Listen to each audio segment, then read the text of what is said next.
എൻ്റെ പ്രിയപ്പെട്ട സഹോദരിമാരെ, എങ്ങനെ ദുആ ചെയ്യുന്നവരാണെന്നറിയുമോ?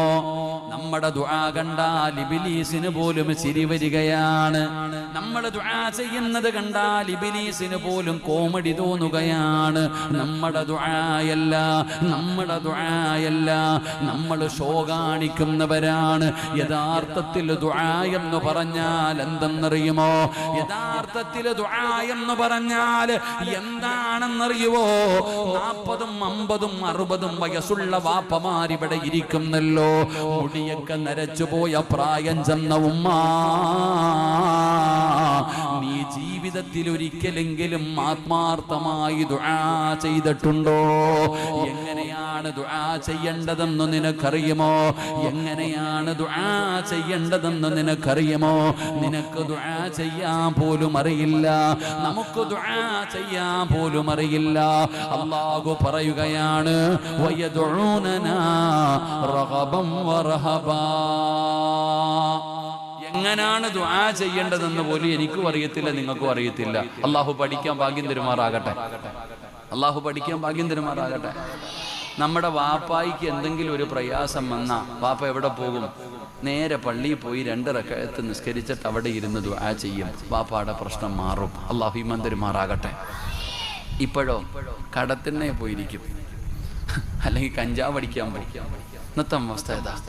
ഇവിടെ പണ്ടുള്ളവർക്ക് എന്തെങ്കിലും ഒരു പ്രശ്നം വന്നാൽ അവർ പള്ളിയിൽ പോയി ദുആ ചെയ്യും, തീർന്നു അവിടെ പ്രശ്നം. നമ്മുടെ ഉമ്മമാരെന്തെങ്കിലും ഒരു പ്രശ്നം വന്നാൽ സിയം മഖാമിലോ ഏതെങ്കിലും മഖാമിൽ പോയിട്ട് ഒരു യാസീൻ ഓതിയിട്ട് ദുആ ചെയ്യും, അവരുടെ പ്രശ്നം തീരുമായിരുന്നു. അല്ലാഹു ഈമാൻ തരുമാറാകട്ടെ. ദുആ എന്ന് പറഞ്ഞാൽ എന്താ? ദുആ ചെയ്യുന്ന സമയത്ത് എങ്ങനെ കൈപിടിക്കണ്ടേ? ഒന്ന് കാണിച്ചേ. കൈപിടിക്കേണ്ടത് എങ്ങനെ കാക്കാവൊന്ന് കാണിച്ചേ. പള്ളിയിൽ പോയി നോക്കണം. ഉസ്താദ് ദുആ ചെയ്യണ സമയത്ത് തളർത്തി ഇങ്ങനെ ഇട്ടിരിക്കുക, വേണമെങ്കിൽ തന്നാ മതി അല്ലാഹ്. ഇങ്ങനെ ഇരിക്കണേ. മോഹൻലാൽ ഫാൻസിക്കാരനാ, ഇടത് സൈഡാ, ഇങ്ങനെ ഇരിക്കുന്നത്. വേണമെങ്കിൽ തന്നാ മതി പടച്ചവനെ. ദുആ ചെയ്യുന്ന സമയത്തൊന്ന് കൈ പിടിക്കാൻ നമുക്ക് വയ്യ. സദ്യ ഉണ്ടെന്നവനെ പോലെ ഇരിക്കുന്ന, ഇലയിട്ടിട്ട് വെട്ടി വിഴുങ്ങാൻ ഇങ്ങനെ ചമ്മണം കൂട്ടിയിരിക്കുക, ഇരിക്കാൻ പോലും നമുക്കറിയണില്ല. ഉസ്താദ് ദുആ ചെയ്യുന്ന സമയത്ത് ആമീനിന്റെ ശബ്ദമൊക്കെ വള്ളിയിലുണ്ടോ? പാപ്പാടെ വായി നോക്കണം, നാക്കുമല്ലോ ഉണ്ടോ അല്ലാഹ്. പൊതുയോഗത്തിൽ പോണം, അപ്പൊ അറിയാം വാപ്പായ്ക്ക് നാവുണ്ടോന്ന്. എന്റെ പ്രിയപ്പെട്ട സഹോദരങ്ങളെ, ദുആ ചെയ്യുമ്പോ ആമീൻ പറയാൻ പോലും എന്റെയും നിങ്ങളുടെയും നാവ് പൊങ്ങാറില്ല. എന്നാ ദുആ എന്ന് പറഞ്ഞാൽ എങ്ങനെയാണ് ദുആ ചെയ്യേണ്ടത്? അല്ലാഹ് തന്നെ പറയുന്നു പെങ്ങളെ. അല്ലാഹുവിന്റെ വിശുദ്ധമായ ഖുർആനിൽ അല്ലാഹു പറയുകയാണ് എങ്ങനെയാണ് ദുആ ചെയ്യേണ്ടത്. ആ ഫിർദൗസിന്റെ അവകാശികളുടെ ദുആ അല്ലാഹു ഖുർആനിൽ തന്നെ പറയുകയാണ്. എങ്ങനെയാണ് ദുആ ചെയ്യേണ്ടതെന്നറിയുമോ? നിങ്ങൾ കോഴിക്കോട് കടപ്പുറത്ത് പോകുന്നവരാണല്ലോ, പടച്ചവനെ ബീച്ച് കാണാൻ പോകുന്നവരാണല്ലോ.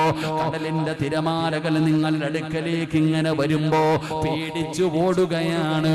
കാരണം പേടിയാണ്. ആ തിരമാലയുടെ ഉള്ളിൽ വീണുപോയാൽ രക്ഷപ്പെടാൻ കഴിയില്ലടോ. അതുകൊണ്ട് നമ്മൾ പേടിച്ചു മാറുന്നവരാണ്. എങ്കിൽ നിങ്ങൾ ആരെങ്കിലും കടലിന്റെ ഉള്ളിലേക്ക് പോയിട്ടുണ്ടോ? കടലിന്റെ ഉള്ളിലേക്ക് പോകണം സഹോദരാ. പോകും തോറും വല്ലാത്ത ആഴമാണ്. നടുകടലിലെങ്ങാനും ഒരു മനുഷ്യൻ വീണുപോയാൽ, ഈ വയല് കേൾക്കാൻ വന്നിരിക്കുന്ന ഏതെങ്കിലും ഒരു മനുഷ്യന് നടുകടലിൽ കൊണ്ടുപോയിട്ട് ഞാനെങ്ങാനും വെള്ളത്തിലേക്കിട്ടാ രക്ഷപ്പെടുമോ ചെറുപ്പക്കാരാ? എത്ര നീന്തൽ അറിയുന്നവനാണെങ്കിലും രക്ഷപ്പെടാൻ വഴിയില്ല പെങ്ങളെ.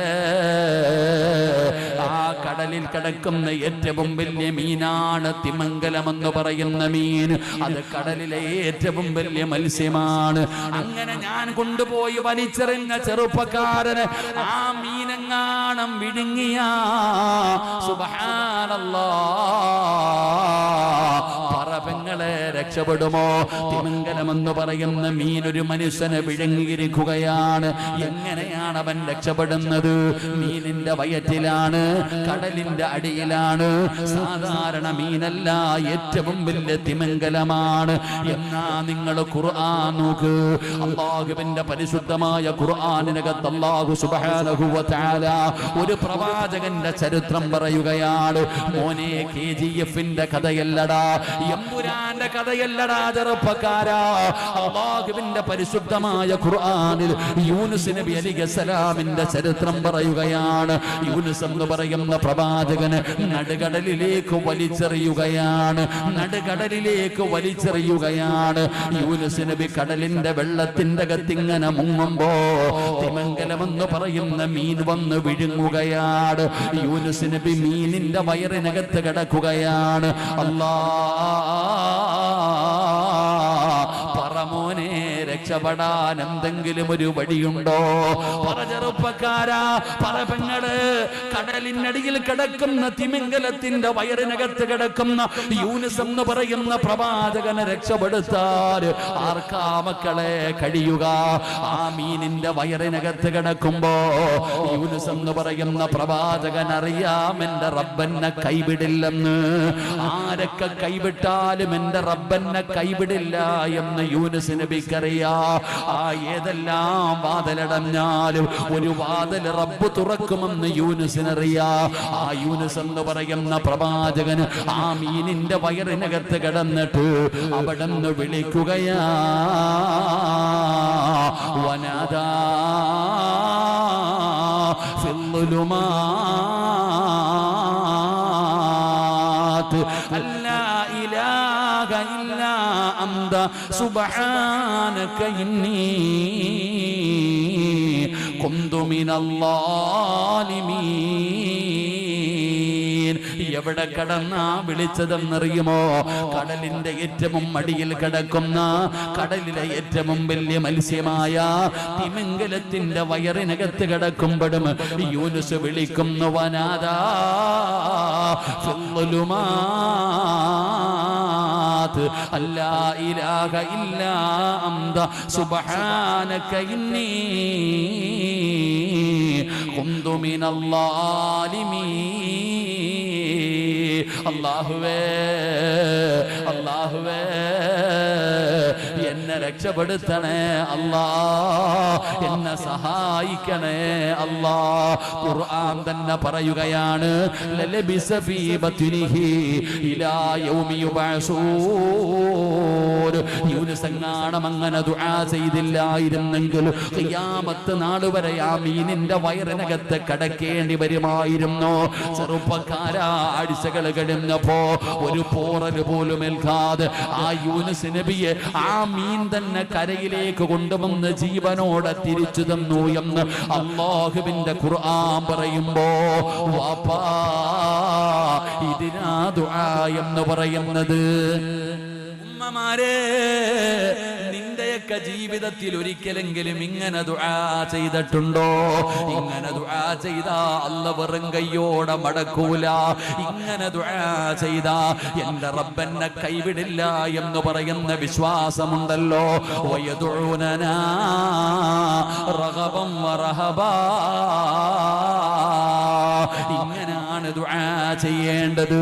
അതുകൊണ്ട് ഈ വഅദ് കേൾക്കാമെന്നവരോട് പറയുകയാണ്, ഈ സമുദായം നേരിടുന്ന ഏറ്റവും വലിയ ക്യാൻസർ ഏതാണെന്നറിയുമോ? ഈ ഉമ്മത്ത് നേരിടുന്ന ഏറ്റവും വലിയ പ്രശ്നം എന്തെന്നറിയുമോ? നിരാശയാടോ, നിരാശയാണ്. ആർക്കും അല്ലാഹുവിനെ വിശ്വാസമില്ല. ഈ സമുദായം നേരിടുന്ന ഏറ്റവും വലിയ പ്രശ്നം നിരാശയാ. അല്ലാഹു നമ്മളെ കാത്തുരക്ഷിക്കുമാറാകട്ടെ.